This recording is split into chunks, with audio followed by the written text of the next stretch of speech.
But the thing I had wanted to bring it to when I was bringing up the early origins of Jeffrey Epstein with that Al Yamama deal is obviously the point there is that there is some sort of relationship with intelligences Absolutely, at yes. the time. And there is a tweet, Absolutely. I think I sent it to you, Deef. Yep, he has it up. So this is from Ronald Reagan Good about Iran-Contra, okay?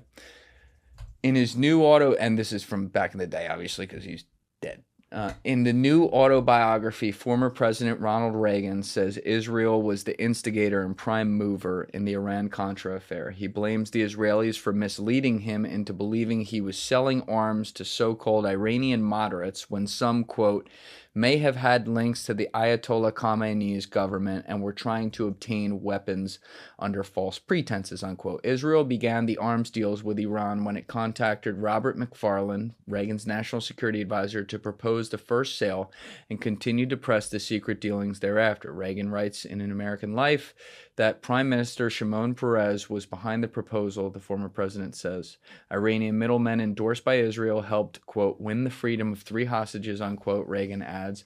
But the same middlemen behaved at times like bait and switch con men with the sole intentions of profiteering. So with Iran-Contra, they were trying to get weapons to the Sandinistas in South America, and they were trying to do it by financing a $150 million deal through Iran when we weren't supposed to be dealing with post-revolution Iran in the 80s. That's like the very high-level version of it. But it says down here too, Patrick Alley says that Epstein was roommates with Stanley Pottinger. He was in up to his neck in Iran-Contra. Roommates, partners and roommates with J. Stanley Pottinger, who helped ship weapons to Iran prior to Iran-Contra. Can we read this, Steve? Good grief. So according to his former friend, the journalist Jesse Kornbluth, who's Epsteined up the ass. Yep. In the mid-1980s, Epstein said he worked for governments to recover money looted by African dictators and occasionally subcontracted to those same autocrats to help them hide their stolen money. A source who spoke with journalist Vicky Ward from Vanity Fair, the 03 piece, said one of Epstein's clients was the late Saudi arms dealer Khashoggi, a middleman in the Iran-Contra scandal who helped smuggle cash for the Marcos family out of the Philippines. In 1988, Khashoggi was arrested in Switzerland, that's hard to do, for concealing assets and later faced fraud and racketeering charges in the U.S. He was later acquitted. Must have had a great attorney. That year, he sold his 282-foot yacht to the Sultan of Brunei, who soon flipped it to Donald Trump. And let's go to the next one right here. Epstein was fired from Bear Stearns around the time he met Douglas Leese, who I was telling you about. Epstein then started a short-lived partnership with J. Stanley Pottinger, a former U.S. Department of Justice official who was investigated for his role in dealing arms to the Islamic Republic of Iran. The Iran-Contra affair appears to be a pivotal moment in Epstein's life. Between 81 and 86, the Reagan administration covertly sold arms to Iran, which was at war with Saddam Hussein's Iraq. So they were selling to the Iranians they didn't like because they liked Saddam Hussein even less. Right. My question is, why is this wasn't clocking to me at first because I looked at this very quickly before we got on air. Why is Reagan saying that benefited the Israelis when the Israelis really don't like the Iranian regime? Like that has always been their big bugaboo. But the Iranians back then didn't have a nuclear program, and it was Iraq that was the real immediate threat to Israel, because the Iraqis did have a nuclear program and a biological weapons program and a chemical weapons program. And they were working with a Belgian inventor named Gerald Bull the Iraqis were, to build something called the Big Gun. This is one of the very first things I learned about my first week at the CIA. Gerald Bull created this giant gun that was so big, you just had to sort of lean the barrel up against the side of a mountain, point it in essentially the right direction, and then fire it. And it would send a shell as far as a missile would go. And nobody wanted to buy it. They're like, what are we going to do with this giant gun? Right? It's as big as a house. And so the Iraqis said, we'll take it. And so the Iraqis bought this thing, and before it kept cracking when Bull would test it. It kept cracking. So he came up with this idea to put what he called a condom on the inside of the gun to smooth the barrel and to keep the reverberation from the shot from cracking it. But before he could test it with the condom inside, the Israelis assassinated him. They're pretty good at that. Mm-hmm. Yeah, Gerald Bull and his giant gun. I remember saying to my boss, like I say, I was only on the job for a week. I said, "This is a joke, right?" And he said, No, this is deadly serious. It's a giant gun.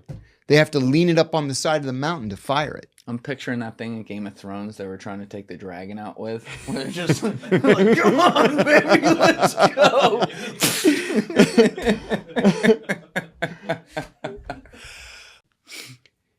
My thinking has changed on this, has evolved on this.